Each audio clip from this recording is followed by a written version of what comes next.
Willow, born into a wealthy and powerful family, had insisted on becoming my wife, and she was determined that I build my career from scratch. Unexpectedly, as my business began to thrive, her flaws became more and more apparent. She lost her temper with me at the drop of a hat, always threatening to break up. Later on, after yet another Cold War with her, I was just about to type a heartfelt message to make peace when a bizarre row of floating comments suddenly flashed before my eyes. Here we go again. The female lead got talked into another Cold War by her BFF. How dumb. She walked out from under a friend's umbrella only to realize it wasn't even raining. I'm dying. Keep playing games, girl. If she really dumps the male lead, her friend's gonna snag his love token the very next second. I froze, half skeptical. I sent a text that simply said, "Happy breakup," but the next second my status exploded with likes from her circle of friends. Chapter 1. Willow and I had another fight. This time she accused me of being too controlling. She snapped, "What's the big deal about grabbing a few drinks with my girlfriends at a bar? It's all girls. Why are you being so uptight? You're seriously getting on my nerves." Willow's tone was extremely impatient. It was already 11:30 p.m. I said, "It's really late. I'm just worried it's not safe out there, and your stomach's been acting up. You really shouldn't drink much." But clearly Willow didn't care. I could vaguely hear her friends grumbling on the other end of the line. "Willow, your boyfriend's got a real chokehold on you. Treating you like he owns you. Forget it. Maybe you should just leave. No backbone at all. One day that jerk's gonna drain you dry." Those mocking comments embarrassed Willow. In a fit of rage, she hung up on me. When I called back, she immediately declined. I tried again, but suddenly a stream of floating comments flashed before my eyes. LOL, a female lead's friend stirred up another fight again. She loves getting picked up by the male lead, but insists on being all cold and distant. Bet her fingers are on fire scrolling her phone right now waiting for him to call the third time. I stood there stunned. Were these floating messages talking about me? Was I the male lead? Was Willow the female lead? It did kind of make sense. Willow was always awkward and prone to Cold Wars, but if I made the first move to reconcile by the third try, she'd usually give in with a reluctant okay. The comments were already pushing me to call again, but my focus shifted to the very first comment, stirred up her friends. I frowned and, feeling frustrated, dialed a different number. I asked, "Why do you keep dragging Willow to bars? Don't you think staying out that late is too much?" There was a pause on the other end. A cool, emotionless voice responded, "When did I ever ask Willow to go to a bar?" It was Sophia, Willow's closest friend, also the one who hated me most. She'd always looked down on me and never gave me a friendly face. I was too pissed to care about old grudges. I lashed out, "If it's not you, then who? Tell me which bar she's at right now. It's late. Those places are crawling with shady people. What if something happens to her?" Sophia got an earful from me and snapped back, "I just got home from a trip. I haven't been to any bar." She sent over a photo. In it the woman had clearly just showered. Her expression was sultry and the curves of her chest were barely concealed. She added, "Also, I set a curfew for myself. Must be home by 10. Then she said pointedly, "I'm not like others. If I had a boyfriend, I'd always listen to him." Chapter 2. I mumbled an awkward sorry and quickly shut off my phone. Because of that ridiculous misunderstanding, I was so embarrassed I completely forgot to call Willow back. It wasn't until the next day that Willow returned home. Her face was cold. I asked if she'd had breakfast, but she completely ignored me, treating me like I was invisible. Then came our class reunion a week later. Willow and I were still in a Cold War. At the dinner table, we sat far apart. We used to cling to each other all the time, but now we felt like strangers. Makoto naturally slung his arm around Willow's shoulders and teased, "Willow, being petty again? When you're out in public, give your men some face, all right?" Makoto, Willow's childhood friend, back before I showed up, he was also her ex-boyfriend. They had broken up and gotten back together many times, but eventually settled on just being friends. We had fought countless times because of Makoto, but Willow always brushed it off impatiently, saying, "It's not like we didn't date. If we could have worked out, would it ever have been your turn?" Her friends said I was overthinking things. They told me, "Don't you remember how happy Willow was when she accepted your proposal? She truly wanted a serious life with you. She really loves you. And yet, Watching the two of them joke and play so intimately, I couldn't shake the feeling that this wasn't normal between just friends. Then the food came. The main dish placed in front of me was stir-fried rice with cured pork. Makoto acted like he just realized and exclaimed, "Wow, I messed up. Totally forgot your husband's allergic to cured pork. Willow, why didn't you remind me?" He then generously offered to swap his seafood rice with mine. He said, "The waiter told me it's the last one. Whatever, your men love seafood. He can have it." He made me sound like some kind of bully, like I snatched something just because someone else liked it. Even though it was just a cheap plate of seafood rice. I was about to refuse when Willow suddenly cut in. "Eat your own. No need to give it to him. Who does he think he is?" The whole table instantly went quiet. Makoto gently patted Willow on the head, furrowing his brows as he coaxed her. "Don't be like that. Give your men some dignity. I'm easy. I can eat whatever." But Willow didn't budge. Her voice was loud enough for everyone to hear as she said, "Husband? I only agreed to marry him. We're not even married. And even if we do get married, there's still such a thing as divorce, right?" One of her friends half joked, "What's that supposed to mean, Willow? You thinking of breaking up?" Willow instinctively denied it. "No." Her friend chuckled, covering her mouth, then said offhandedly, "Knew it. You don't even go clubbing with us anymore, and going to a bar means asking your boyfriend for permission. All this Cold War drama, but breaking up? Not a chance, right?" Willow exploded. Flustered, she puffed up and snapped, "Who says I wouldn't dare? I'll break up, right?" She was halfway through the word up when she suddenly paused. Her tone shifted as she added, "But hey, I'm not that petty. After all this time together, I'll give him one last chance to apologize." A flash of disappointment crossed that friend's eyes, but Willow didn't see it. Mikoto smiled and playfully slung his arm back over Willow's shoulder, joking, "Well then, if you do break up, date me instead. Don't let an outsider get the goods." Willow smirked and tilted her head toward him. Her gaze slid past me, and with a tone full of disdain she said, "Obviously some people are still stuck in the dark ages, so full of toxic masculinity, trying to control everything. Makoto's the best." Chapter 3. Everyone else had left, leaving me standing there alone. They said they were heading to the late-night party, and Willow didn't even spare me a glance before hopping into the car with them. I walked alone along the roadside, night breeze cutting through me with a chill. I thought maybe walking by myself isn't so bad. At least it's quiet. It gives me a chance to think things through. Suddenly, a new row of floating comments appeared before my eyes. The male lead is so emotionally clueless. If he'd just coaxed her a little, she definitely wouldn't have left with them. She would have happily followed him home. The female lead's just being stubborn. She's still mad about the bar thing. If the male lead had just called her again, she would have gone home. She waited all night at the bar, curious. This was the male lead's fault. Why isn't he trying to make it right? I can't stand this. Girls, he's driving me nuts. Why can't he just swallow his pride and apologize? Is it that hard? I pulled out my phone and glanced at it. I knew if I called her now, she would come home with me immediately, but I only checked the time, then set the phone down again. I gave in and bought a can of beer, drinking it alone by the roadside, so bitter. I couldn't figure out what I'd done wrong. Why did Willow always use these Cold Wars to force me to back down? I used to think it was just her personality, but it wasn't.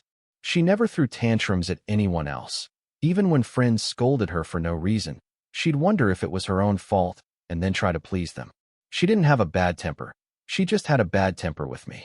Every time she got angry, she'd use the word breakup to provoke me because I'd always give in. But this time she miscalculated. I walked for 3 hours and finally arrived at the gate of our residential complex. Even though I was so exhausted I nearly passed out, I still didn't call Willow. Chapter 4. When I got back, I packed up my things and moved out without hesitation. For the next 3 days, I didn't message Willow once. Then, surprisingly, she took the initiative to call. In a cold voice, she said, "Hey, pick me up at 8 tonight. I need you to take me to a dinner event." Even though her tone was chilly, this was one of the rare times Willow offered me a way back in. But I turned her down. I said, "I'm not going. Find someone else." The line went quiet. Then Willow's voice came through, incredulous and annoyed. "Someone else? Everyone's going with their boyfriends. Who do you expect me to go with?" I said, "Anyone, Makoto or Martin maybe." She cut me off. "George, how many times do I have to say this? We're just friends. Do you seriously think this is funny? I replied, irritated. You were the one who said you'd break up and date him instead. Want me to repeat your exact words? Her breathing on the other end turned sharp, clearly furious. She snapped, Fine, then let's break up. I want to see who ends up crawling back first like a simp. Willow was confident. Her friends didn't know we had ever truly broken up. It was like we'd always left ourselves an escape route, never announcing anything publicly. Most of the time when Willow said break up, what she really meant was, I'm mad. You better coax me. Once I'm happy again, we'll be fine. But when only one person keeps giving in, even the deepest love starts to wear out. I said, then let's break up. Whether it was during that night at the bar, or even earlier, I think I had already grown tired. Only now do I understand. In Willow's eyes, my concern looked like control. My phone calls made her feel angry and humiliated. If that's the case, then I choose to let go. Willow, I'm giving you what you wanted, your freedom. Chapter 5. After Willow and I officially broke up, the comment barrage exploded. They came in fast and furious. Wait, what? I was gone for a few days, and the male lead and female lead broke up. Ugh, I'm so annoyed. It has to be that group of so-called girlfriends again, egging her on. Misery loves company. They're single and can't stand to see others in love, lol. The female lead walked out from under her friend's umbrella and realized it wasn't even raining. Dead. Keep playing games, girl. Now that you've really dumped the male lead, one of your friends is gonna snatch up his love token real quick. Come on, male lead. Get it together. She's out here flirting with other guys. Go get yourself a hot influencer girlfriend or something. Truthfully, saying I wasn't upset would be a lie. After all, it was years of being together. You can't just let go overnight. But I couldn't let myself stay down like this. I still had my own life to live. As for what the comments said, I didn't believe them. Willow's friends had always treated me coldly. More than once I'd been secretly warned by them that I wasn't good enough for Willow, that I should leave her. The most ridiculous incident. Sophia once cornered me at my door and asked bluntly what I saw in Willow. I thought she was just screening me on her friend's behalf, so I purposely grossed her out and said, She's hot. Big chest. That's my type. The next few days, Sophia posted short videos of herself wearing deep-neck bodycon dresses and even tagged me. I figured she was mocking me, so I clapped back, calling her a cheap, tacky flirt. Asked if her family went bankrupt or something. Was that why she was dabbling in softcore content now? It pissed Sophia off so badly she deleted all the videos the next day. But now seeing these new comments, I started to hesitate. I tested the waters and posted, back to single life, happy breakup. It was already 2 a.m. I didn't think anyone would care. But to my surprise, the post blew up with likes in seconds. People who had never interacted with my posts were suddenly lining up to like it. I blinked, counted, they were all Willow's friends. Refreshed the feed. A brand new post popped up just 1 minute ago from Sophia, 24 years old, 170 centimeters, 36D, top-tier university degree, no ex, no crush, curfew at 10, hates drama, totally obedient, currently single and available, feel free to flirt. I thought of the comment about getting a hot influencer girlfriend and tapped into Sophia's profile. I messaged her, hi. She replied instantly. So you're finally asking me out? Want to go public now? I replied, deadpan. I didn't message you to hit on you. Her last message was immediately unsent. Then she, oops, wrong person, what's up? I sighed. Is Willow with you? Can you get her on the phone? There was a pause. Then she sneered. She's not here, what? You think I'm your messenger pigeon? I'm not part of your couple drama. I explained. It's not like that. We broke up. I'm reaching out because I want to return her things. I was running out of options. After dating so long, Willow had left a lot of her stuff at my place. The little things, fine, whatever, but she also left some valuable items. Her rings, her designer bags. I tried sending them via courier, but every time they arrived, Willow wasn't home. These were expensive, needed a signature in person. This stalemate couldn't go on. So I thought of asking Sophia for help. She replied, oh, so you really did break up? For some reason, her tone suddenly softened, almost cheerful. She said, just send it over by courier, she's here. I blinked. Didn't you just say she wasn't there? She replied, did I? Must have forgotten. I'm 3 years younger than Willow. You know, young girls are forgetful. Isn't forgetfulness a symptom of old age? Or was she just trying to emphasize how young she was? Before I could even call out the contradiction, she was already urging me to send the package. She even helpfully reminded me, make sure you select cash on delivery. No reason you should pay for anything after a breakup. Chapter 6. I hired a courier. An hour later, the courier sent me a video. In it, Willow stood in the center, surrounded by her friends. One of them said, "See? Told you they couldn't really have broken up. Look at this, he's already sending gifts to make up." Though it sounded like teasing, the tone was dripping with jealousy. She said, "Willow, you really landed a great boyfriend. He treats you like a princess. What does he even see in you?" Another chimed in, "Exactly, it's not like any of us are lacking in looks or figure. Honestly, Sophia's way prettier than you. She wins Campus Beauty Queen every year by a landslide." Willow kept a straight face, but the corners of her lips couldn't help lifting slightly. She pressed her lips together and pretended not to care. "Oh, he didn't have to send gifts. Just an apology would have done. I'm not that petty." Someone rolled their eyes. "Then give the gift to me." Willow's face instantly. "No way, my boyfriend gave it to me. No one else gets it." She shot a not-so-subtle glance at Sophia's face and said, "So what if someone's prettier? Love isn't just about looks." She added, "To be honest, I still don't want to forgive George. What he did this time was really too low, too much. But seeing him all desperate like this, I'll forgive him just this once." Her fake coyness made everyone around visibly cringe, but they couldn't say anything, so they just turned away and stared off into the distance. Only Sophia looked at the delivery box. For once, she wasn't angry. Instead, she said, "Pay the courier already, will you? The guy's got another delivery, don't keep him waiting." Sure enough, the courier was standing there looking awkward and impatient. Willow paid the delivery fee, then happily added a 20 yuan tip. The courier beamed and thanked her repeatedly. As soon as she handed it over, she tore into the box with excitement. "I bet it's a necklace," she said. "He spent a fortune on it last time. It was supposed to be my Valentine's gift. I told him something simple was fine, but no, he insisted I deserved the best. Ugh, sometimes I really can't with him." Then her expression shifted. "Wait, why is there also a handbag and a ring? Why do they look so familiar?" The more she pulled out, the worse her face looked. Item after item came out, until finally, she found a small box. Inside was a wristwatch. The day Willow accepted my proposal, I held her and joked, "I feel like the happiest man in the world right now. I wish time could just stop so I could keep this moment forever." Willow had smiled so brightly. She said, "Then I'll give you a happiness that never fades." It was the only gift Willow ever gave me, a stopwatch frozen at the exact moment I proposed. So I thought Willow truly loved me. But I was too young then. I didn't know love had different weights. Didn't realize that Willow's jealousy, sensitivity, stubbornness, and pride all came before love. A watch might stop, but the one wearing it can still let go. Because for me, dignity and trust come before my love for Willow. Chapter 7. In the video, Willow was furious.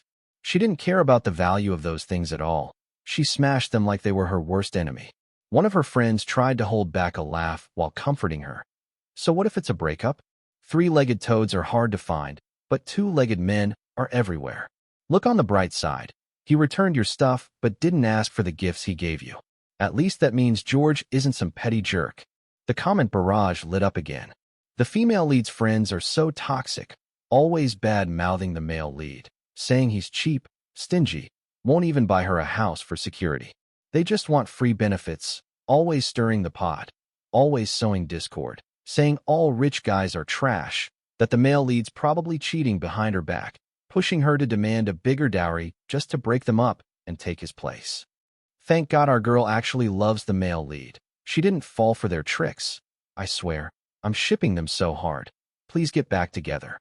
The comments said Willow loved me, but I didn't believe it.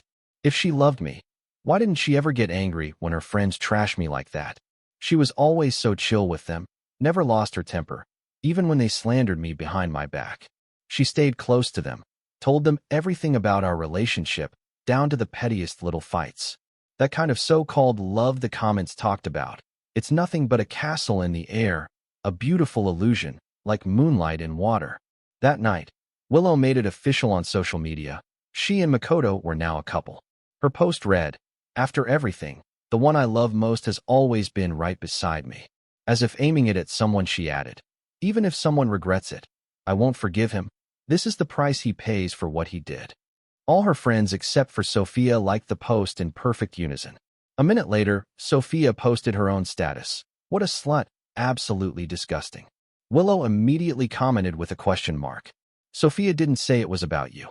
Willow followed up, "I didn't say it was me. I just asked who you meant." Sophia, "Don't mind it. Oh, by the way, guess what? I might be starting a new relationship." Sophia again, "Didn't you see I said I'm about to start dating someone?" And again, "Hello. I said I'm getting into a relationship." Willow replied, "What does your love life have to do with me? Date whoever you want." Sophia shot back, "Then could you wish me and my boyfriend everlasting love and a happy future together?" Willow, "You're so annoying." Fine. Wishing Sophia and her boyfriend everlasting love and 100 years of harmony. Happy now? Sophia, "Thanks, Willow, you're insane." After that day, Willow started posting about her relationship with Makoto nonstop. Couples restaurants, matching hoodies, cute date selfies.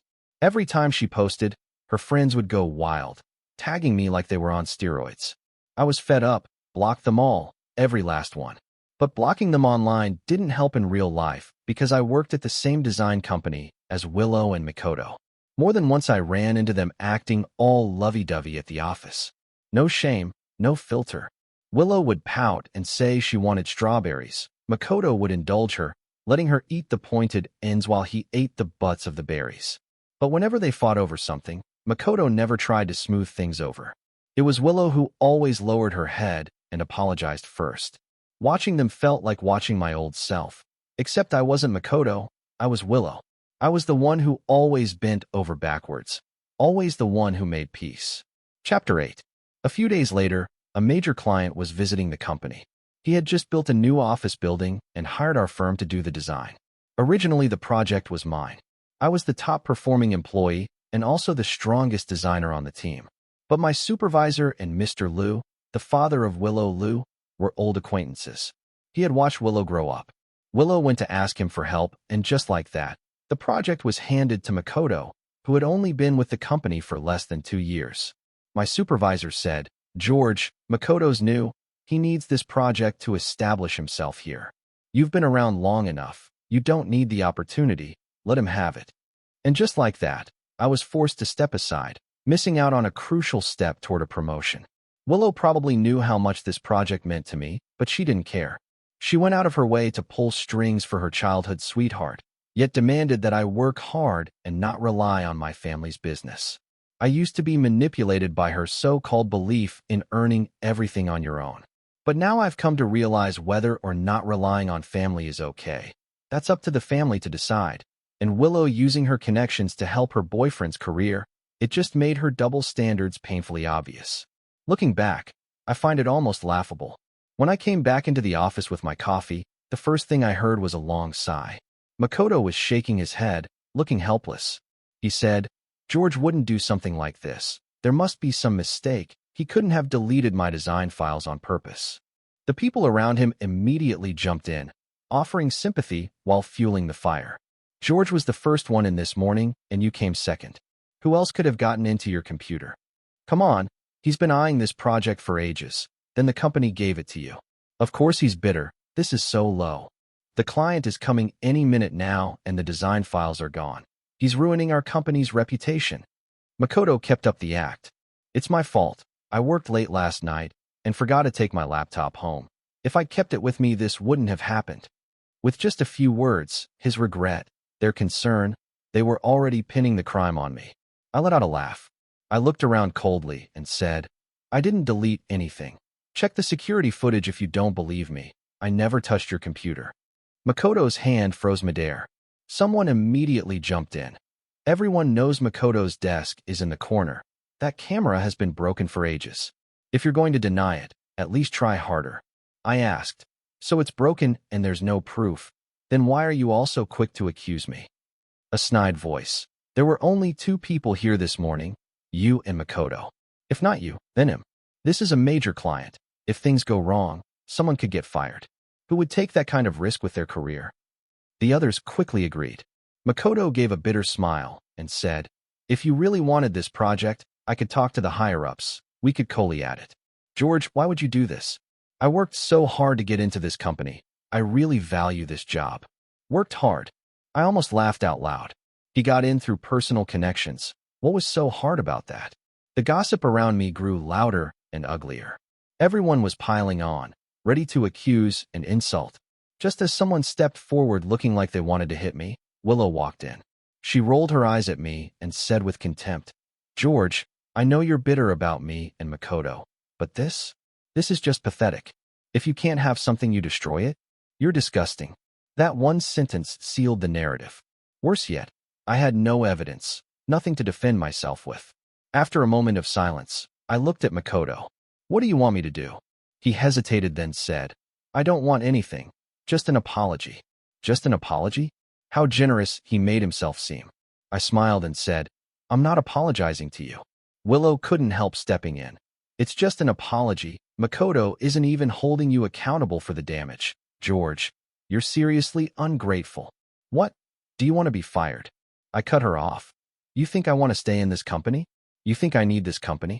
I tore the badge from around my neck and said one word at a time. Listen carefully, I wasn't fired.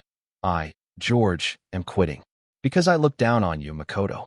I looked around at my coworkers, people I had spent every day with. They all avoided my gaze. They knew what kind of person I was. But now that Makoto had the client and was clearly on the rise, they couldn't wait to suck up to him, twisting truth and logic along the way. I said, I have no desire to work with people like you anyway. Willow reflexively asked, Then where are you going? I answered calmly, abroad. Top firms overseas had extended offers to me long ago. The only reason I stayed in China was Willow. When she heard that, her face went pale. She sounded stunned, almost desperate. You're leaving? You're quitting because of the company or because of me? George, how could you be this heartless? After that breakdown, Willow's voice slowly leveled out. She let out a cold laugh. I doubt any company would hire someone who sabotages a coworker over a personal grudge. You'll get the job offer, sure, but the minute you do, this story's going to every inbox in that company. I rubbed my temples. What's the point of saying all this? Where's the proof? Your proof? You can't prove I did anything. Willow kept pressing. The corner camera's been broken for ages. Can you prove you didn't do it? Everyone here saw it. You've got more than enough witnesses to your pettiness. I was speechless. I couldn't believe how ignorant and shameless they all were. I was just about to fire back when a clear, light voice cut through from behind. Who said the camera was broken? Chapter 9. Amid a chorus of gasps, Sophia walked in slowly. Her eyes passed over me briefly before shifting elsewhere. She blinked and said, Huh. I wasn't aware our company installed broken surveillance systems. Sophia and Willow had always been best friends. Willow worked in the company's procurement department, and when the company needed to install surveillance, it just so happened Sophia's firm specialized in security tech, so all the company's camera equipment came from her. Makoto fell completely silent. Sophia's words instantly shattered the atmosphere in the room. Makoto, clearly flustered, spoke quickly as if trying to get ahead of something. No. I just meant the camera in the corner where I work. It's been broken for a while, but it didn't affect day-to-day operations, so I didn't mention it. It never got fixed. Willow walked over and asked Sophia, What brings you here today? But Sophia didn't answer her. She walked to the corner, looked up at the camera, and suddenly smiled with a soft hum. She said, Funny thing, there was a fire safety inspection a few days ago. Turns out this camera was broken, so your boss asked us to replace it. Makoto's face turned ghostly pale. His lips parted like he wanted to say something, but couldn't. Sophia turned back around, her voice light and easy. So yeah, the camera's working just fine now. She didn't even look at me. Her eyes locked on Makoto's drained face. Itoshi, she said, would you like me to pull the footage and clear your name? That morning's chaos ended with Makoto's sudden fainting spell. The footage was never retrieved. Willow defended him, claiming there had been a system bug and the recording hadn't saved. But looking at Makoto's pale face and his poor acting skills, everyone saw the truth. Still, Willow stood by him. When I was being called despicable and shameless, Willow joined the chorus, piling on with everyone else. But when Makoto was exposed, when it became obvious he had framed me, Willow chose to stay by his side. In the past, this kind of double standard would have hurt me deeply, but not anymore. I touched the item tucked into my sleeve and smirked. Your little stunt won't be forgotten. Just because you played Faint and Willow, along with those who fanned the flames beside you, each and every one of you will pay for what you've done. Chapter 10. That afternoon, I submitted my resignation. Because of what happened that morning, the paperwork went through unusually smoothly. Maybe they just wanted me to shut up. Every bit of compensation was paid out in full. Outside the office building, I saw Sophia. She looked fresh and radiant and greeted me with a bright smile. What? I helped you out that much, and you're not even gonna buy me lunch. Right on cue, the comment barrage exploded again. Honestly, Sophia's not bad. She's pretty, got a good head on her shoulders, and she's always liked the male lead. I wouldn't mind if they ended up together. Agreed. I used to be firmly team female lead, but she really crossed a line earlier. I'm kind of over it. You people are blind. Can't you see the female lead's just mad at the male lead? If he had just apologized, none of this would have happened. She's acting out because she still cares. Exactly. George is the real problem here. He still hasn't gone to win her back. Meanwhile, she's up every night with insomnia. I'm seriously disappointed in him. Dumb. You like the female lead, fine, but I'm rooting for the male lead and Sophia now. I glanced at the barrage, then casually looked away. I ordered 2 coffees and a few desserts. Sophia fidgeted with her fingers, a bit nervous, then blurted out. Actually, that message I sent before, I didn't send it to the wrong person. It was meant for you. She said, my family's well off. I look decent. Body's not bad either. I'm single right now, and my parents have been urging me to find someone. And if Willow could be your girlfriend, why not me? I'm not worse than her, so what do you think? Want to give it a try with me? The comment section exploded. OMG, Sophia just shot her shot. We're saved. I'm switching to Team Sophia. She's waited 2 whole years hoping for the male lead to break up so she could take her chance. When Willow finds out her friend stole her ex, she's gonna flip. I can't wait. LOL. Sophia tucked her hair behind her ear, her voice soft. I'm a simple girl. You don't need to chase me, buy me gifts, or pay a dowry. Just be genuine with me. That's all I want. Then she added, and besides, don't you want to get back at Willow? Looking at Sophia so innocent on the outside, I suddenly laughed. I said, so that's what this little performance was about. All that subtle manipulation. Too bad it sounds fake as hell. I stared at her stunned face and said slowly and clearly, what a shame. I only believe in myself, and I never believe in coincidences. I pulled out the item from my sleeve, a wristwatch. Smiling, I said, Miss Kim, care to guess what this is? Chapter 11. Yesterday at lunch, I ran into Willow and Makoto kissing at the company entrance. Again, the live comments were full of frustrated sighs. The male lead is such an idiot. The female lead's doing this on purpose just to provoke him. Make him go beg for a reconciliation. Come on. By this point in the story, the male lead's supposed to get angry, argue with her a bit, and boom. They're back together. Why is he so calm now? I had no words. I was calm as I walked past Willow and Makoto. I didn't even lift my eyes. Willow couldn't take it anymore. She snapped. You. Don't you say hi when you see someone you know? I replied flatly, someone? All I saw was 2 animals so desperate in broad daylight they couldn't help themselves. Willow fumed and tried to storm over, but Makoto held her back and chuckled. No need to get mad. He's just a bitter single guy with no girlfriend. Honestly, it's kind of pathetic. The comments section added, are the leads ever getting back together or not? I swear I signed up for a rom-com, not to watch this. Third will act high and mighty. Relax. It's coming. Tomorrow the second male lead messes up big time, frames the male lead for deleting his designs, and once the truth comes out, the leads make up, right? Right. And don't forget the second female lead. She saw the footage but deliberately waited to show up last second, so calculating. Still, I like her better. I stared at those comments for a long while. That very night, I ordered a micro camera hidden inside a wristwatch. From the moment I stepped into the office the next day, everything was being live-streamed. In the footage, Makoto was grinning wickedly. He said, you're just in the way. You stole Willow from me. In love and in this company, you outshine me at every turn. George, your lucky streak ends today. The stream started with just a few viewers, but as the framing unfolded, viewership climbed rapidly, tens of thousands watching by the time I was being falsely accused. Comments flew from shock to fury to full-blown outrage. WTF, this guy's the worst. Frames someone and plays the victim. What a trash human being. And the girl? Seriously? Her boyfriend just got exposed for planting evidence, and she still sides with him. Oh right, system bug, lying witch. I heard she got with Makoto literally right after breaking up with the male lead. Think about that. Framing your ex with the guy you cheated on him with. That's stone cold. A disgusting pair.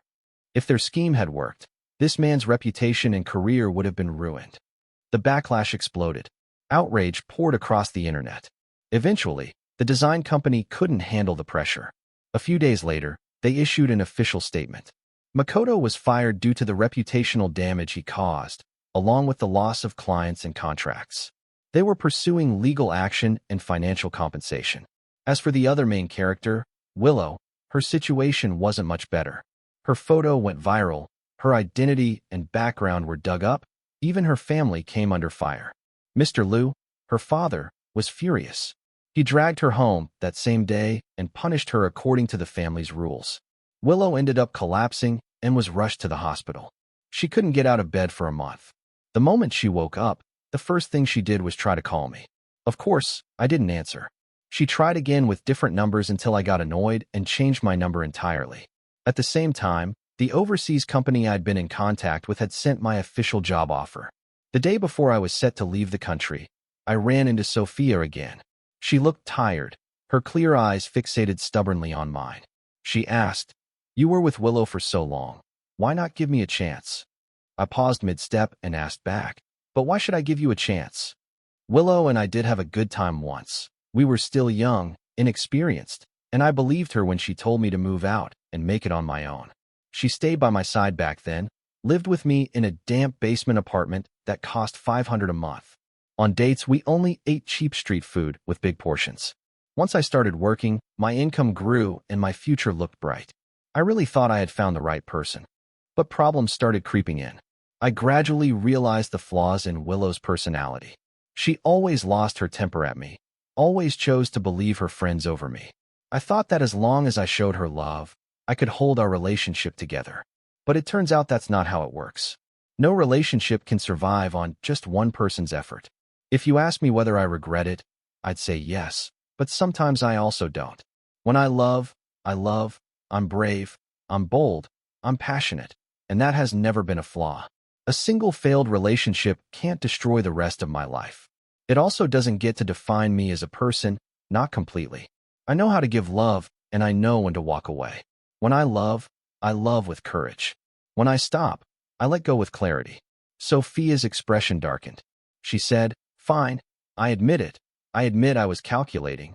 I admit I showed up on purpose at the exact moment I'd have the most impact.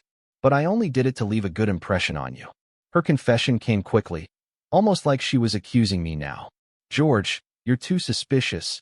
Isn't it normal to want to show your best side to someone you like?" I gave a light laugh and asked, "I seem to recall we met 2 years ago, not just yesterday, right?" Among all of Willow's friends, Sophia was the one who belittled me the most. She always looked at me with disdain, mocking me for every little thing.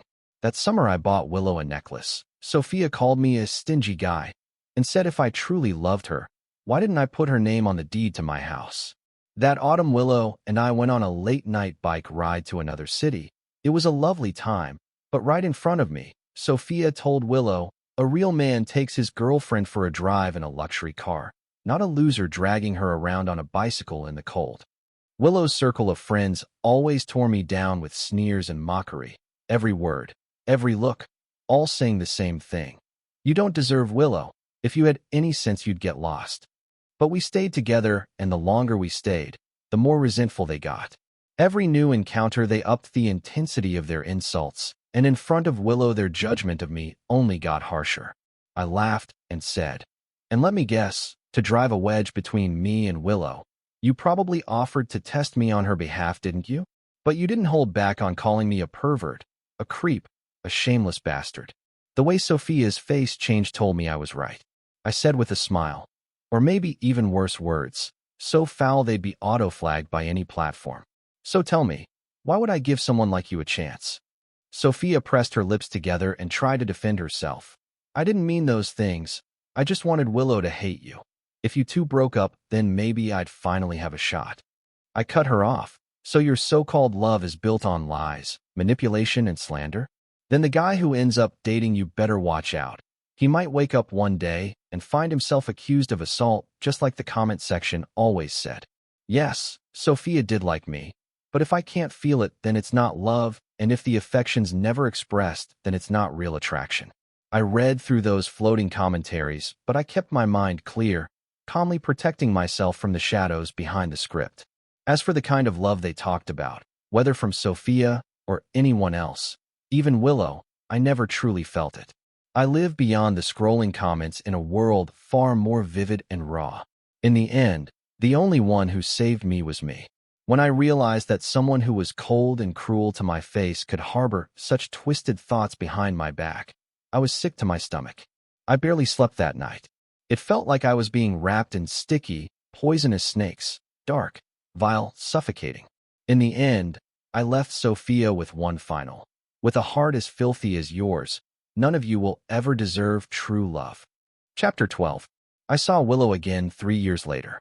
I had returned to the country on business. Willow looked more mature than before and noticeably thinner. She looked at me and raised a smile. "George," she asked, "can we talk?" I turned her down. "There's nothing for us to talk about," I said. The calm she tried to maintain cracked in an instant. Her voice trembled. "George, you must know by now it was Sophia and the others stirring things up. That's why we broke up. Why we've been apart all this time." I nearly laughed. "Oh, really?" I said. "You kissing Makoto, was that part of their plan too? Did they force you into that?" Willow's face flushed bright red. She said, "They told me you didn't seem trustworthy, that if I didn't do something you'd never take me seriously, that it would make you feel threatened, so you'd focus all your attention on me. Stop looking at other women, stop fooling around." I cut her off. "So what you're saying is you cheated on me to prevent me from cheating?" She pressed her lips together. "That's not what I meant. I know I was wrong. But are you saying you didn't make any mistakes at all?" I stood up and slapped her hard across the face. Through clenched teeth, I said, "What did I do wrong? This slap is because you have no brains and can't tell right from wrong." Then came a second slap, backhand. Willow flinched but didn't move away. "That one," I said, "is for your hypocrisy. You crossed the line with another man but blamed me for it." My palm stung, so the third slap I used my left hand. Smack. I growled. "This one I haven't even thought of a reason. Call it buy two, get one free."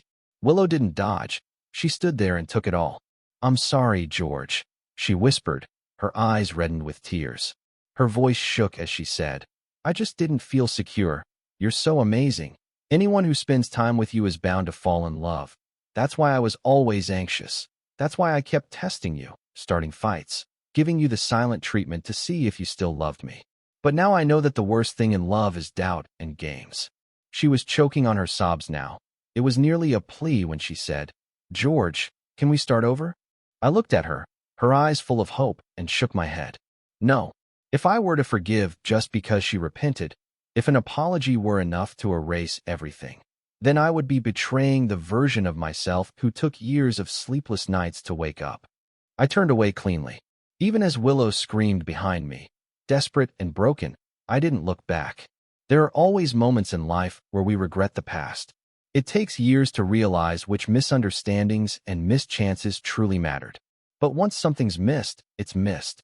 Time passed, and spilled water can never be gathered again. She pulled out a flash drive and dangled it in front of me. "Everything's here.